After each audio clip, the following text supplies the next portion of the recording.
예, 안녕하세요. 날씨가 참 춥죠, 그죠? 뭐, 겨울이니까 당연히 날씨가 추운 것이 뭐 정상적인 상황이긴 합니다만은 어제, 오늘 바깥에 나가보니까 정말 살을 애는 듯한 그런 추위입니다.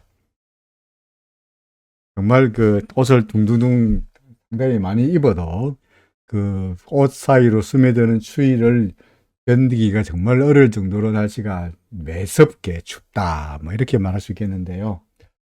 뭐 시장이라도 그죠? 주식 시장이라도 좀 좋으면은 또 모르겠습니다만은 오늘은 날씨도 춥고 주식은 주식대로 추락하고 정말 안팎으로 이만저만 그야말로 마음이 공허하지 않습니다.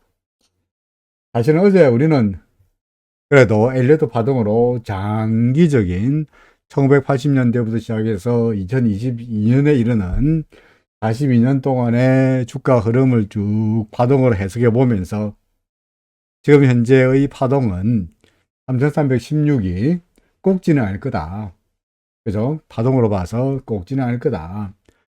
마지막 다섯 번째 파동이 너무나 짧지 않냐. 그래서 지금은 그 파동, 상승 파동이 끝난 다음에 조정이 있을 것이고, 그런 다음에 이 조정이 끝나고 나면은 분명히 또 한 번의 상승세가 나타날 것이고, 그 상승세는 당연히 3316을 넘어갈 것이다. 라는 이런 아주 기분 좋은 이야기로, 특히 어제는 주가도 오르게 됐으니까, 그죠? 어제는 주가도 오르게 됐고, 그랬으니까 아주 기분 좋은 이야기로 하하호 하면서 하루 하루 강의를 끝냈는데, 하루 만에 시장의 분위기가 완전히 싸늘하게 식고 말았습니다. 사실은 어제 미국의 GDP 숫자가 나오는 날인 줄 모르는 바 아니었습니다만은, 원래 미국의 GDP는요, 그죠? 미국의 GDP는 분기별 GDP이긴 합니다만은, 세 차례에 걸쳐서 발표하죠. 그죠? 그거 아시죠? 한번 해볼까요? 예를 들어서 1월달, 2월달, 3월달에 1분기죠. 그죠? 이게 1월달, 2월달에 1분기입니다. 1분기를 GDP를 언제 발표하느냐? 4월달에 발표하죠. 그죠? 4월달에는 뭐 하냐? 1, 2, 3월 1분기에 소위 잠정치를 발표합니다. 잠정치. 그리고 5월이 되면은 잠정치를 조금 해가지고 수정치를 5월달에 발표하죠. 그럼 6월달에는 뭘 발표합니까? 4월달에 잠정치 발표하고 5월달에 수정치 발표하고 6월달에는 확정치를 발표합니다.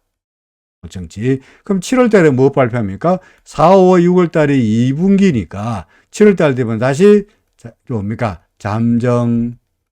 8월달에는 수정. 9월달에는 확정.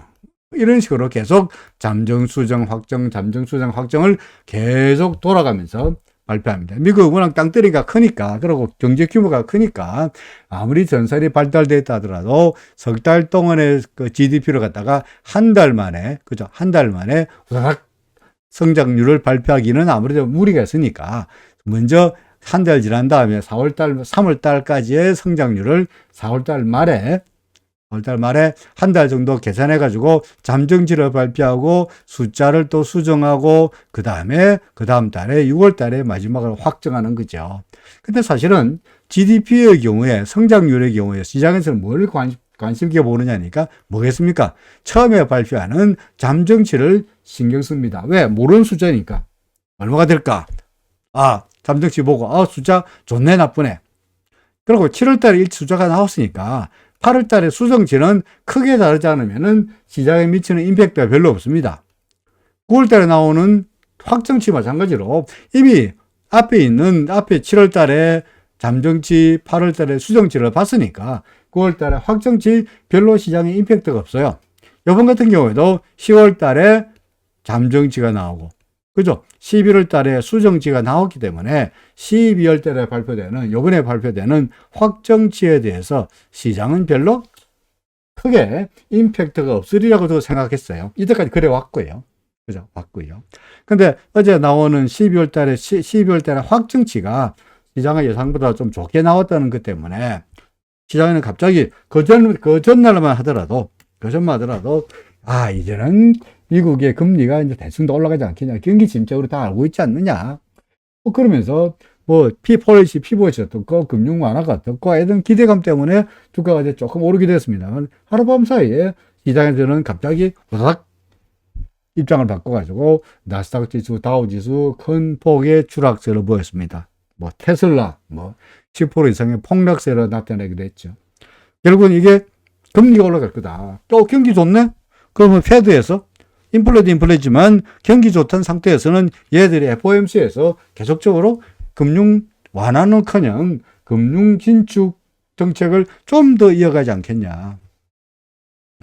뭐 이런 생각을 하면서 시장이 와장창창 빠졌고요. 우리 시장에도 어김없이 그 영향이 미쳤습니다.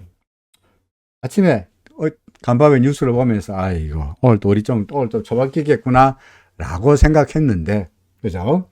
처박히겠구나 생각했는데 오늘의 하락폭은 좀 의외입니다.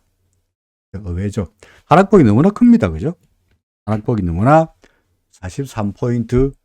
미국 시장의 하락폭에 비해 가지고 뭐 우리나라가 그렇게 1.8%나 추락할 정도로 코스닥 3.3%나 코스닥은 더합니다. 이게 코스닥 무려 3.32%나 이거는 거의 추락하는 꼴인데 가될 정도로 과연 그렇게 임팩트가 컸나, 이거는 다소간 좀 의문스럽거든요. 그죠? 의문스럽습니다. 그렇다고 외국인들이 엄청나게 팔아졌겠느냐? 팔았습니까? 외국인들은 오늘 그 거래소에서 720억 팔았고요. 그죠? 뭐 코스닥에서 970억 팔았다 합니다만은 외국인들이 970억 팔았다 그래가지고 코스닥 지수가 3.32%나 추락할 정도의 강력한 매도 물량은 아니었다는 거죠. 그죠? 이거까지 믿을 수는 없어요. 기관들이 팔았나? 기관들은 코스닥에서 오늘 샀네요. 그죠? 그럼 개미들이 팔았나? 개미들은 코스닥, 거래소에서는 팔았습니다만 코스닥은 오래 샀네. 그러니까 이것 가지고 소위 수급 가지고는 설명할 수가 없어요. 근본적으로 어느 한쪽에서 왕창 밀었다. 외국인들이 아래쪽으로 밀어내렸다. 기관과 외국인들이 쌍끌이 매도로 인해가지고 코스피 지수, 코스닥 지수 작살냈다. 이런 쪽으로 설명할 수는 없다는 이야기죠. 그죠? 그럼 도대체 왜? Why? 왜 시장이 빠졌느냐? 이게 뭡니까? 소위 말해서 거래량 공백입니다. 거래량 공백입니다. 다른 말로 하면 매수 공백입니다. 그러니까 예를 들어서 이거 우리 호가표를 보면, 그죠? 호가표를 보면은 제일 위쪽에 매도 물량이 있고요. 그죠? 아래쪽에 매수 잔고가 이렇게 쭉쭉쭉 있잖아요. 그죠? 호가를 해가지고 쫙 있잖아요. 그런데 거래량이 근본적으로 없다 보니까 연말이고 보니까 외국인들은 놀고 있으니까, 기관들 놀고 있으니까 개미들끼리 치고받고 하는데 아래쪽으로 매수 공백이 별로 없으니까 조금만 팔더라 주가가 푹푹푹푹 밀리는 거야. 그죠? 푹푹 밀리는 거야. 그러니까 어떻게 본다면 시장이 조용한 상태에서 한쪽 방향으로 너무 한쪽으로 많이 쏠린 거죠. 막 그렇게 돼서 시장이 뭐 폭락하지 않았나 라고 생각이 됩니다. 차트를 보니까 코스피 지수 간당간당합니다. 코스피 지수 간당간당합니다. 여기에 제가 지난번에 뭡니까? 이 구름 하단을 일단 1차, 그죠? 1차 보루. 구름 하단 1차 보루. 그 다음에 여기가 우리가 1번 파동이라는 게 여기에 2차 보루. 그리고 만약에 2134번이 무너지거나 하면은 상황 끝. 그죠? 그때는 완전히 하락한 거다. 이렇게 말씀드리긴 했는데, 일단 1차 보루가 오늘 같은 경우에는 무너졌다고 봐야 되는지, 무너지지 않았다고 봐야 되는지 좀 애매하긴 해요. 종가로 본다면 구름 밑으로 떨어진 거는 분명한데요. 그죠? 그런데, 그래도 몸통이 장중에라도 그래도 걸쳐 있으니까, 아직은 뭐 종가 기준으로는 떨어졌지만 종가 기준으로는 구름대 하단이 정확하게 말하면 오늘 구름대 하단은 2317이거든요. 여기가 찍어버리면은 2317이죠. 그죠? 구름대 하단은 2317인데 오늘의 마감가는 2413이니까 4포인트 밑으로 떨어진 거는 분명한 사실인데 분명한 사실인데 막 그래도 몸통이라도 걸쳐 있으니까 아직은 여전히 솔직히 말씀드려서 이거는 어떻게 본다면 억지스러운 거고요. 제 스스로 억지스러운 거고 기대와 희망이 상당히 들어가 있다라고, 기대와 희망이 들어가 있는 생각이라고 판단이라고 인정해야 될 것 같습니다만은 그래도 아직은 구름대 하단이 그래도 아직은 지지되고 있다라고 믿고 싶습니다. 그래서 더 기다려보자.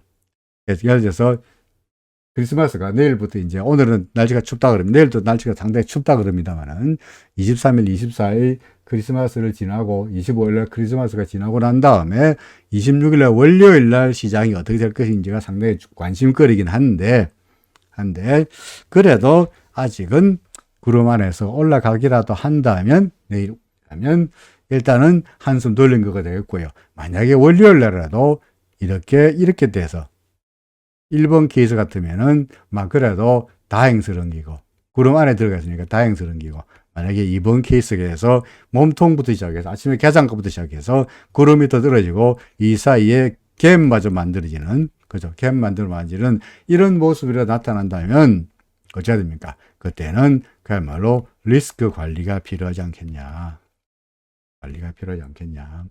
뭐 그런 이야기입니다. 참 답답합니다. 그죠?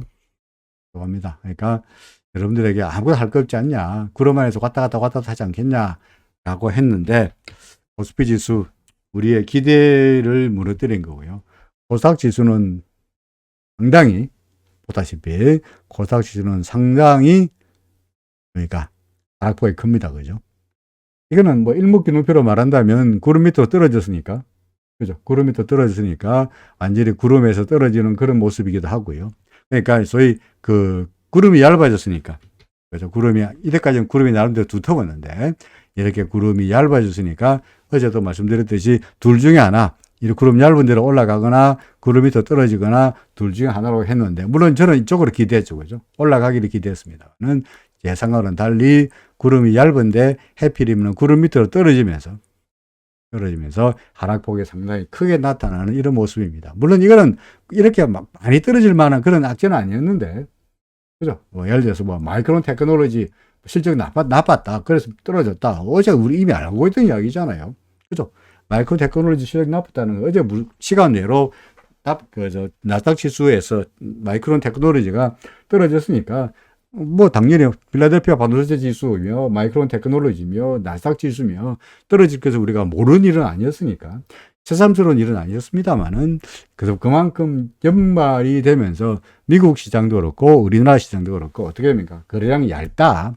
조금만 떨어지면은 거래량이 많으면은 누군가가 사겠다는 시장에 수많은 사람들이 거래가 많으면은 시장에 수많은 사람들이 바글바글 거리면서 누구는 올라가는 생각하고 누구는 내려가는 생각하고 누구는 사고 누구는 팔고 그러면서 사고 팔고 하면서 아무래도 떨어질 때 뭔가 완충이 될 텐데 그죠? 완충이 될 텐데 뭐 이런 거죠. 그러니까 예를 들어서 높은 데서 그죠? 높은 데서 위에서 사람이 떨어진다고 했을 때 뛰어내린댔을 때 밑에 낙엽 같은 게 쫙 쌓여 있다면 낙엽이나 스펀지나 이런 게 쫙 쌓여 있다면 쌓여 있다면 어떻게 합니까? 떨어지더라도 뭐 서서히 떨어지지 않겠어요. 그죠?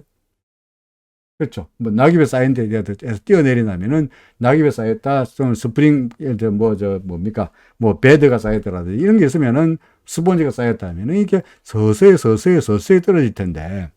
그죠? 떨어질 텐데. 그게 아니고 사람이 위에서 높은 데서 뛰어내리려고 하는데 아무도 없다면 위에 스프링 같은 게 아무도 없다면 어떻게 합니까? 바로 땅바닥으로 바로 처박히겠죠. 오늘 이 떨어지는 것을 막아주는 쿠션을 막아주는 거래량이 존재하지 않았으니까. 다시 말해서 매도세가 시장에서 자취를 감췄으니까 외국인들은 휴학했으니까 기관들은 부클로졌으니까 거래가 별로 없으면서 시장을 뒤받칠 만한 소위 완충작용을 할 만한 거래량이 뒤받치지 못했고 그것이 시장을 크게 떨어뜨리게 만들었다. 이렇게 설명이 됩니다. 어쨌거나 코스닥은 우리가 앞으로 어떻게 될 것이고 코스피는 월요일 날 만약에 코스닥처럼 이런 꼴을 보면 우리가 어떻게 해야 될 것이냐. How? 그죠? if. 이렇게 된다면, 예? 이렇게 된다면, 우리가 어떻게 해야 될 것이냐. 어떻게 됩니까?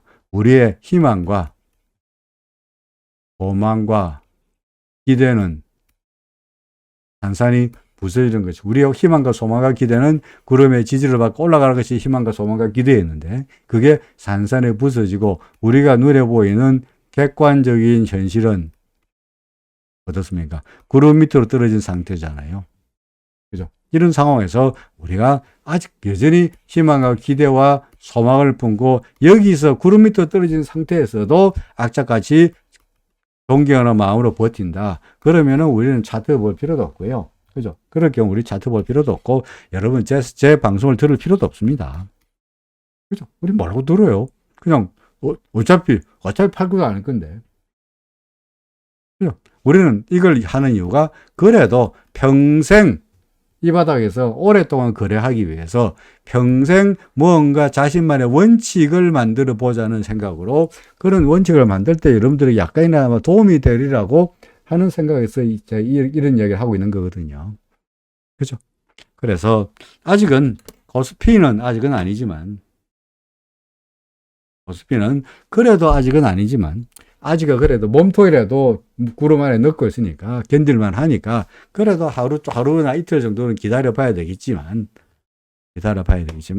코스닥 같은 경우에는 그래도 냉정하게 물량을 뭐 다 팔기는 억울하다. 그렇다면 하다못해 얼마라도, 조금이라도, 절반이라도, 40%라도, 30%라도 줄이는 것이 어떻겠느냐. 손해겠지만 줄이는 것이 어떻겠느냐. 그런 생각이 듭니다. 오늘 달러의 원화 환율은 소폭 올랐습니다만은, 오늘 시장이 40포인트를 주저앉았는데 비해 가지고, 그죠? 코스피 지수가 40포인트를 주저앉고 코스닥 지수가 3.3%의 폭락세를 보이는데 불구하고, 우리나라 달러의 원화 환율이 오르긴 했는데, 떨어지지 않았는데 오르긴 했는데, 얼마 올랐습니까? 월랑 4원 올랐습니다. 0.3% 올랐습니다. 그 이야기는, 시장에는 예를 들어서 외국인이 주식을 팔았으면, 외국인이 시장을 주도했다면, 외국인이 시장을 줘박았다면, 그 돈 가지고 당연히 에스코르 구자에 지난번에 설명했듯이 에스코르 구자에 돈 안 넣어놓고 해외로 뺄 테니까 달러의 원화 환율이 오늘 한 10원 이상 올랐어야 되는데, 그죠? 아침에 폭등했어야 되는데 오르기는커녕 4원 오르는 데 끝나다는 겁니다. 그 이야기는 달러 대 원화 환율은 매년 말씀드립니다만은, 달러 대 원화는 더 이상 시장에는 더 이상 악재가 아니다. 달러 대 원화 환율 때문에 외국인들이 주식을 파는 거 아니다. 환율이 무서워가지고 외국인들이 주식을 팔고 우리나라 시장을 떠나는 거 아니다는 거죠. 그죠? 환율만 봐서는 외국인들이 우리나라 시장을 떠날 이유가 없습니다.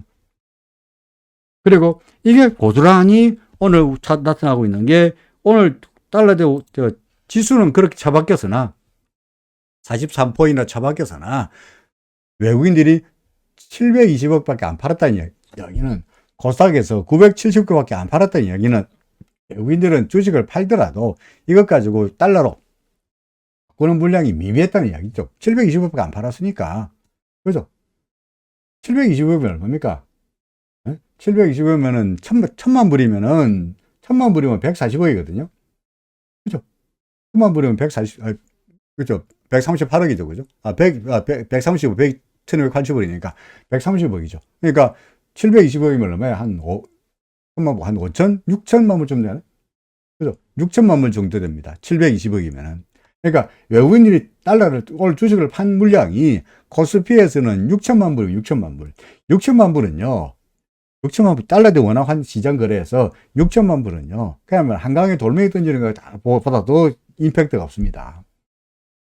하루에 500억 달러가 거래되는 시장이 외환시장입니다. 그러니까 이거는 오늘 달러 대 원화 환율이 오른 것은 그냥 해외에서 달러 인덱스가 조금 오르고, 그죠? 간밤에 미국 시장이 좀 떨어지고, 그런 바람에 어떻게 하락에 따르는 반등이라고 따지지, 환율 때문에 외국인들이 시장을 떠나고 환율 때문에 외국인들이 주식을 팔고 하는 것은 아닐 거다. 지금 오늘 주가가 떨어진 것은 거듭 이야기합니다만은 뭡니까? 기관도 놀고 외국인도 놀고 연말이고 매수 공백으로 인해 가지고 밑으로 아무런 쿠션이 없는 바람에 시장이 쿵 평소 같으면은 한 10포인트 빠지고 말 것 같다가 풍 빠진데 불과하지. 하락폭이 커서 그렇지 뭐 충격적으로 받아들일 만한 일은 아니지 않겠느냐라고 생각이 되긴 합니다. 그럼에도 불구하고 이유가 어떻게 됐든 간에 우리야 원칙에 따라서 거래하는 것을 기준으로 삼는지라 코스피 같은 경우에는 아직은 그래도 하루 이틀 견뎌보겠습니다만은 코스피 같은 경우에는 그렇습니다만 코스닥은 구름을 완벽하게 이탈했으니까 갭마저 만들었으니까 갭이 보이죠. 그죠? 갭마저 만들었으니까 물량을 줄여가는 것이 특히 코스닥에 있는 시가총액 상위 종목 같은 경우에는 물량을 카카오라든지 뭐 카카오 게임즈라든지 뭐 이래서 이런 종목들은 아무래도 물량을 좀 줄여가는 것이 어떻겠느냐라고 말씀드립니다. 달러 대 원화 환율은 보다시피 하락세. 그죠? 달러 인덱스 조금 반등한 것 때문에 달러 대 원화 환율이 올랐다 뿐이지 이게 뭐 우리나라 주식 때문에 오른 건 아니다라고 이야기할 수 있을 것 같습니다. 뭐 비트코인 뭐 여기 이제 매수 신호가 나타났으니까 그죠? 매수 신호가 나타났으니까 약간 반등하고 있네요. 그래서 약간 반등하고 있고요.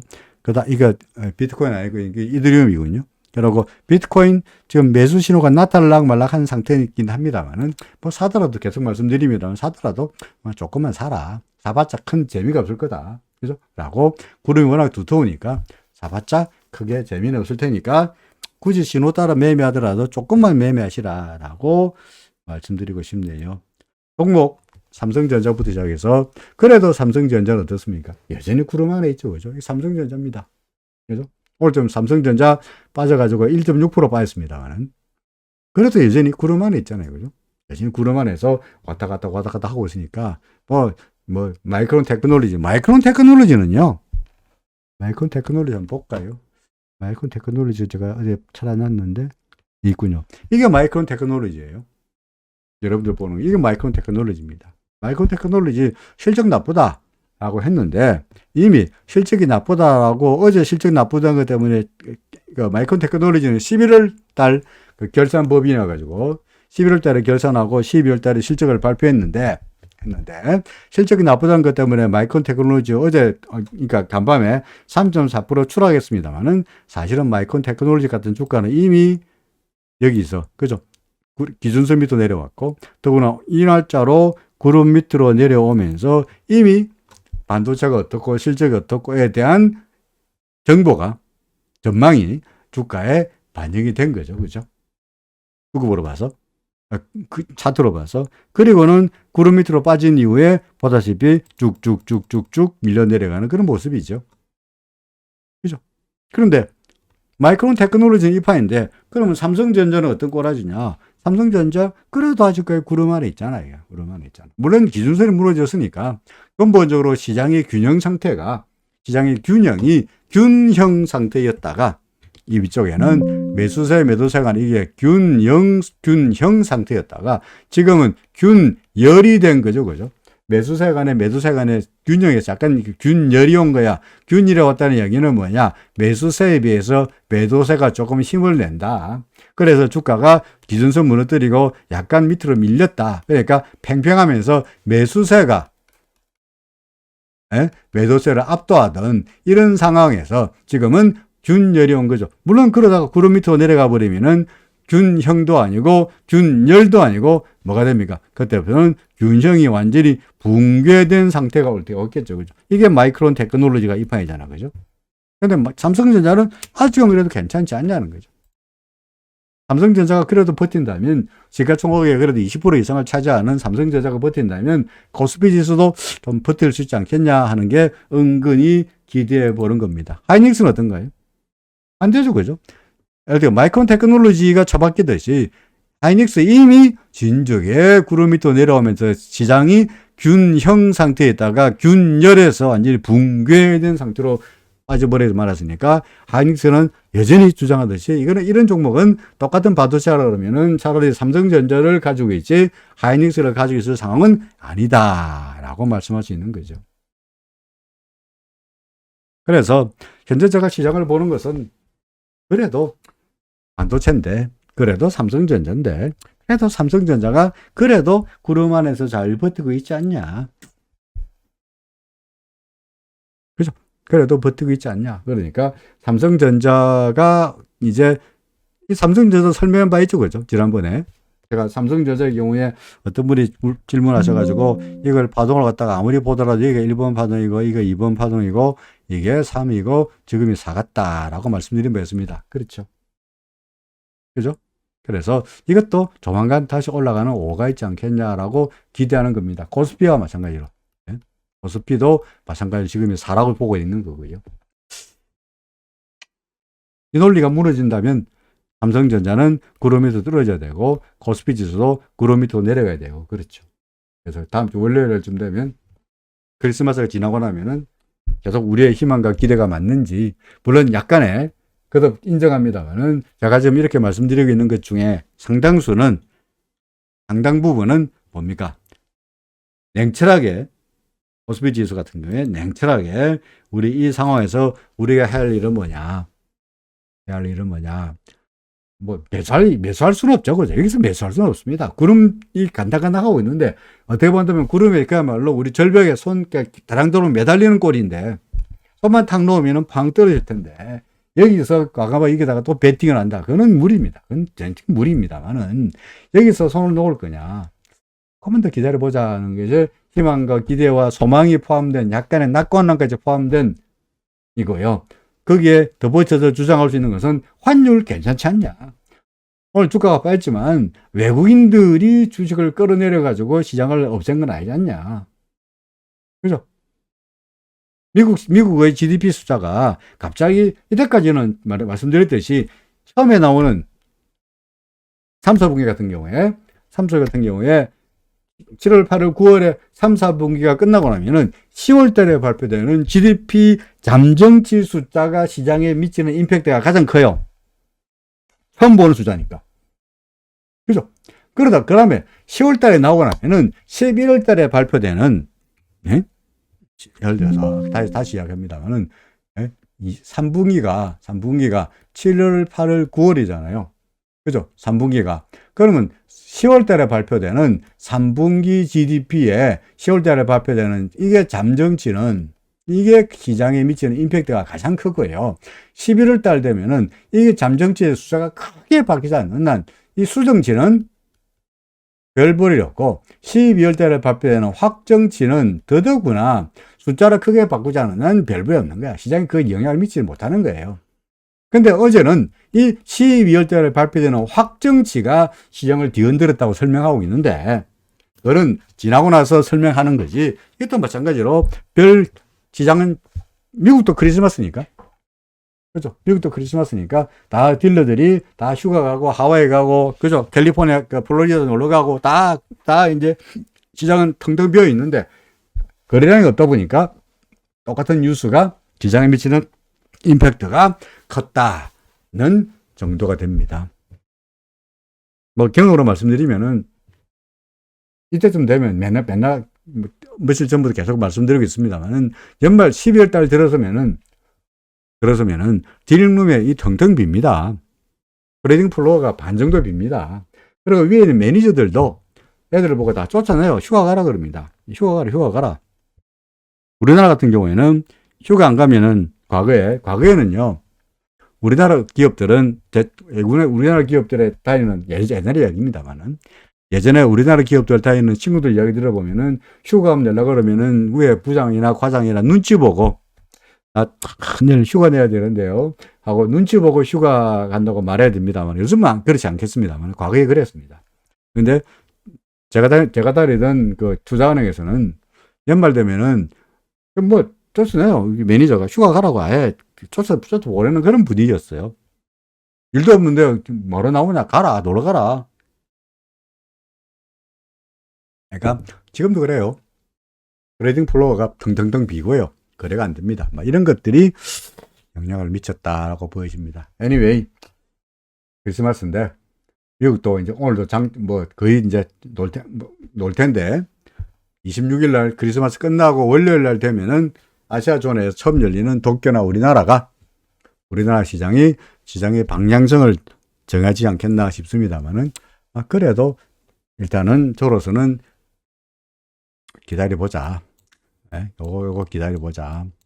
코스닥은, 코스피는 삼성전자가 그래도 구름 안에서 있으니까 기다려보자. 그런 말씀을 드릴 수밖에 없겠네요. 테슬라가요. 그죠. 간밤에 테슬라가 엄청나게 빠졌습니다. 그죠. 근 10%쯤 빠졌습니다. 장중에 10%쯤 빠지다가 그나마 조금 반등해가지고 8.88%로 마감되긴 했는데 8.88%는 해버리면은 888로 끝났네요. 하여간 간에 테슬라가 왕창 빠지고 있죠. 그죠? 근데 테슬라가 빠지는 게 이게 우리가 몰랐던 일이냐, 새삼스러운 일이냐, 그렇습니까? 아니잖아요. 그죠? 아니잖아요. 테슬라가 빠진 게 우리가 몰랐던 일이냐? 안 그렇잖아요. 구름 밑 기준선이 무너지고 구름 밑으로 내려오면서 얘는 아예 맛이 갔고요. 그때부터는 하락세를 확인하는 데 불과하죠. 그러구나 구름 밑으로 내려온 이후에는 떨어지고 반등해 들어도 기준선도 건들지 못했고 떨어지다 올라가도 기준선도 건들지 못했으니까 이거는 확실하게 하락세죠.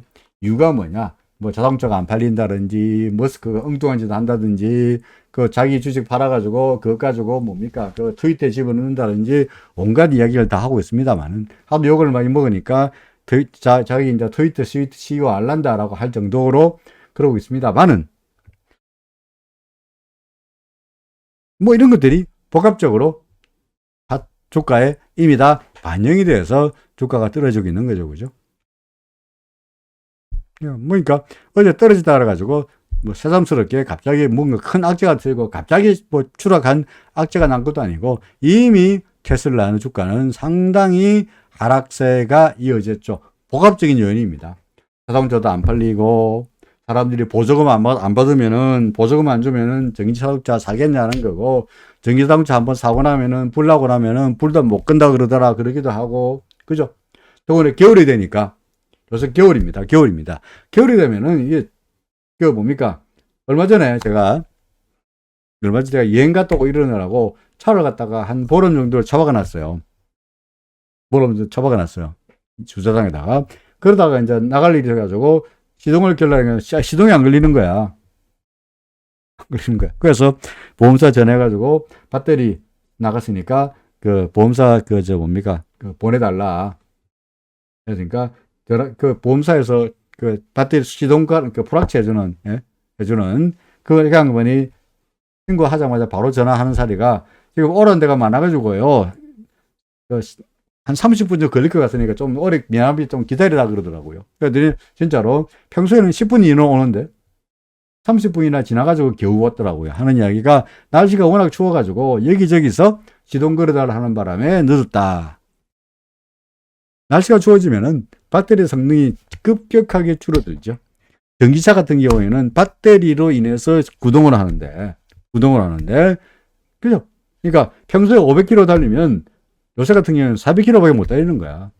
그러다가 춥다고 히터 틀지. 우리가 가솔린 자동차는 엔진의 열 가지고 히터를 돌립니다만은 전기자동차는 모터에 열이 나지 않으니까 어떻게 합니까? 히터를 돌리기 위해서 따로 전기가 필요한 거예요. 그러다가 겨울 되면은 배터리 효율도 떨어지지 등등등 이유로 꼭 전기차 꼭 사야 되나 한 생각이 들었어요. 그렇습니다. 사실은 새로 차를 바꿀 때가 했으니까 뭐 시동도 안 걸릴 정도니까 이제 슬슬 차를 바꿔야 되지 않겠나 생각을 하면서도 이거 과연 전기차로 바꿔야 되는가 하는 생각이 들 정도입니다. 아직까지 확신이 안 든다는 거죠. 이런 것들이 주가에 반영되어서 테슬라의 주가가 빚을 그리는 거고요. 그러다 보니까 덩달아서 LG전자, LG화학도 이렇고 있죠. LG화학도. 삼성 SDI도 이런 꼴이죠. 제가 셀이라 써놨습니다만은 삼성 SDI도 그랬고요. 그 다음에 또 뭡니까? LG에너지솔루션도 이런 꼴입니다. 그죠? 이런 것들이 다 물론 2차 전지가 향후에 과거에 이때까지 반도체가 우리나라 산업에서 차지했던 그런 하나의 선도적인 위치였다면 아무래도 앞으로는 반도체는 여전히 반도체로 남아있을 겁니다만 2차 전지가 상당히 자동차에서 상당히 중요한 역할을 하리라고 기대되는 바는 분명한 사실입니다. 근데 과연 시장의 예상처럼, 기대처럼 전기자동차가 대중화돼서 가솔린 자동차를 몰아내고 전기자동차가 대세를 차지할 거냐, 당장에. 그건 좀 의문시가 됩니다. 우리 공상과학 영화에서 나오던 이야기가 자율차다, 자율차. 손 딱 떼고 있어도 자동차가 자기 마음대로 가는 거. 그죠? 아닙니까? 근데 그게 얼마 전만 하더라도 금방이라도, 그죠? 금방이라도 고속도로에서 손 놓고 가는 게 가능했잖아요. 그죠? 지금도 가능합니다. 그죠?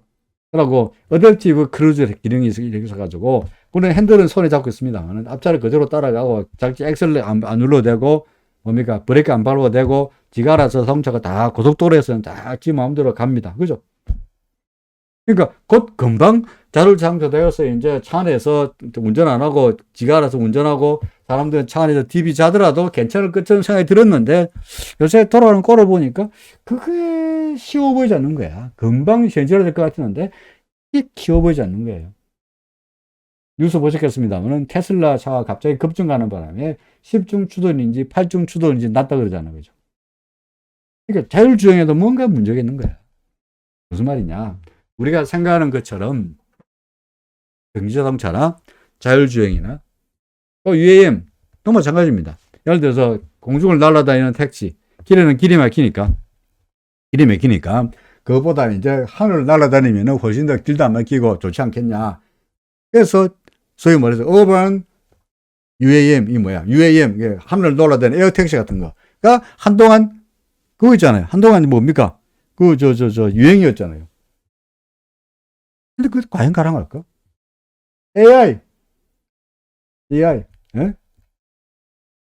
이세돌이하고 AI하고 붙어가지고, 그때 하더라도, 이세돌, 바둑에서 AI가 이겨내는데, AI가, 그죠? AI가 그 이세돌을 깨는 바람에, 우와! 곧 이제 AI가, 뭡니까? 온 세상을 지배할 것 같다. 로봇가 지배할 것 같다. 라는 관측이 지배적이었는데, 요새는 어떻습니까? 그런가요? 여전히 우리는 사람 손을 한 일이 많아요. 이야기가 딴 데 엉뚱한 데 흘렀습니다만, 야간 테슬라의 추락과 2차 전지 추락이 같은 맥락으로 봐야 될 것 같고요. 그게 우리는 몰랐던 일이 아니라 보다시피 그림으로 봐서, 차트상으로 봐서 나타나고 있더라. 그런 의미입니다. 그런데 삼성전자 실적은 나쁘다 그러면서도 여전히 죽구리만 해서 왔다 갔다 하고 있으니까 그래도 버틸만 하지 않냐. 그죠? 반면에 하이닉스는 감산이 어떻고 이런 이야기 나오면서 삼성전자에 비해 가지고 실적이 나쁘죠. 물론 삼성전자는 반도체도 있습니다만은 반도체 외에도 가전도 있고, 그죠? 핸드폰도 있고, 그러니까 소위 말해서 그 사업부가 3개가 있으니까 한쪽이 잘 안 되더라도 나머지 가전이라든지 핸드폰 사업에서 돈을 벌면 그럭저럭 견딜 수 있습니다만은 하이닉스야 반도체밖에 없으니까, 반도체가 잘 되면은 삼성전자보다 주가가 상승폭이 크고, 반도체가 나쁘면은 삼성전자보다 주가 하락폭이 더 커지는 소위 볼러틸리티가, 변동성이 상당히 높아지는 그런 모습이, 정적인 모습이 나타나고 있죠. 마이크론 테크놀로지도 마찬가지입니다. 마이크론 테크놀로지가 가전 사업을 합니까? 마이크론 테크놀로지가 핸드폰을 팝니까? 마이크론 테크놀로지, 하이닉스가 마찬가지로, 그죠? 그거잖아요. 반도체밖에 없잖아요. 그러다 보니까 반도체 업황이 안 좋으면은 주가가 나빠질 수밖에 없다는 거죠. 그래도 삼성전자는 그래도 구름 안에 있으니까, 얘가 코스피 지수의 전반적인 하락을 막아주고 있으니까 들어서야 삼성전자를 믿고 하루라도 기다려보자.